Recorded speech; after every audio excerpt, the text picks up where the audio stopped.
Morning dear students. तो आज हम चैप्टर 9 है उसका बुक वर्क करेंगे। फर्स्ट है the force that acts between two charged objects. तो दो चार्ज ऑब्जेक्ट होते हैं तो उनमें कौन सी जो है फोर्स होती है, इलेक्ट्रोस्टैटिक फोर्स।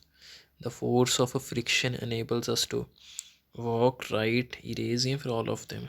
तो वॉक करने के लिए भी फ्रिक्शन की ज़रूरत पड़ती है, राइट और इरेज करने के लिए भी तो ऑल ऑफ देम आ जाएगा। Renewable form of energy is renewable, जो दोबारा रिन्यू करी, जैसे कि solar energy, hydro electricity, wind energy, तो ऑल ऑफ देम इनको दोबारा रिन्यू कर सकते हैं। N example of a first class lever, तो फर्स्ट क्लास लीवर की एग्जाम्पल क्या है, सी saw.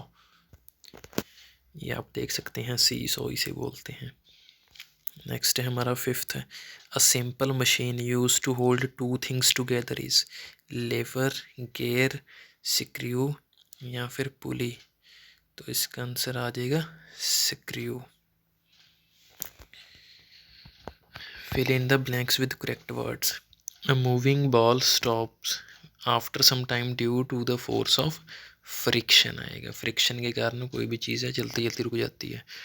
The force of dash acts between all objects in the universe. कोई भी दो ऑब्जेक्ट है यूनिवर्स में तो ग्रेविटी एक्ट करती है उनके बीच में। Dash energy is harnessed from the heat of the earth. Earth में जो हीट है उससे कौन सी एनर्जी बनाई जाती है, क्या एनर्जी बोलते हैं उसको, geothermal. The sun is a source of renewable energy, कि उसको दोबारा रिन्यू, जो ना ख़त्म होने वाली एनर्जी है। The object on which work is to be performed by a lever is called load बोलते हैं उसको। ट्रू फॉल्स है। Electrostatic force comes into play when a pull और push comes in physical contact with an object. तो ये cross है, electrostatic नहीं है वो तो फिजिकल कंटेक्ट में फ्रिक्शनल फोर्स होती है वो। Friction makes movement of vehicle possible, yes. नहीं तो अगर फ्रिक्शन ना होती तो टायर फिसल के अब तक गाड़ी कहाँ चली जाती। The energy of an object due to its motion is called kinetic energy, yes. कोई भी चीज़ मोशन में है तो उसमें कौन सी एनर्जी है, kinetic energy. A pair of scissors is an example of second class lever, नहीं, सेकंड क्लास लीवर में ये चीज़ें नहीं आती। A pulley changes the direction of force and makes our work easy, yes। पुली है, फोर्स की direction को change करते हमारे काम को ईजी बनाती है, तो ठीक है। नेक्स्ट है substance that is attracted by magnet. तो मैग्नेटिक सब्सटेंस बोलते हैं। Form of energy utilized by a windmill for generating electricity, उसको विंड एनर्जी बोलते हैं। Energy that can be replenished over a period of time, कि दोबारा उसको replenish किया जाता है, यूज़ किया जाता है। Renewable energy. A type of lever in which the load is between the fulcrum and the effort. तो लोड जो है बीच में होता है फल्क्रम और एफर्ट के, उसको बोलते हैं second order lever. The force of attraction of the earth, earth की फोर्स जो खींचती है अपनी तरफ, gravity. A raised line that runs around the length of a screw, तो उसको थ्रेड बोलते हैं।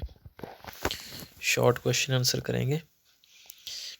What is force, a push और pull acting on object is called force. तो किसी भी ऑब्जेक्ट पे कोई पुश या पुल लग रहा है तो उसको क्या बोलेंगे, force. What is energy, energy is the ability to do work, किसी भी काम को करने की क्षमता को क्या बोलते हैं, एनर्जी।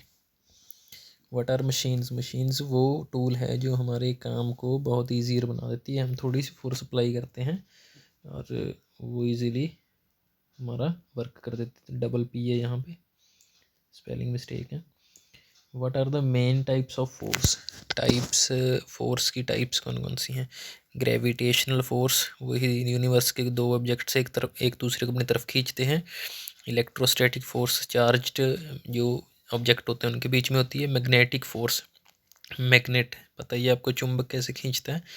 फ्रिक्शनल फोर्स, दो चीज़ें जब आपस में रगड़ती हैं तो फ्रिक्शनल फोर्स होती है उसमें। What is friction, a force acting between the surfaces of two objects is called the force of friction. दो ऑब्जेक्ट्स के बीच में जब हम रब करते हैं ना तो जो फोर्स उनमें होती है उसको फ्रिक्शन बोलते हैं। तो ये लर्न करने हैं आपने अच्छे से, सेल्फ टेस्ट आपने देना है। Thank you.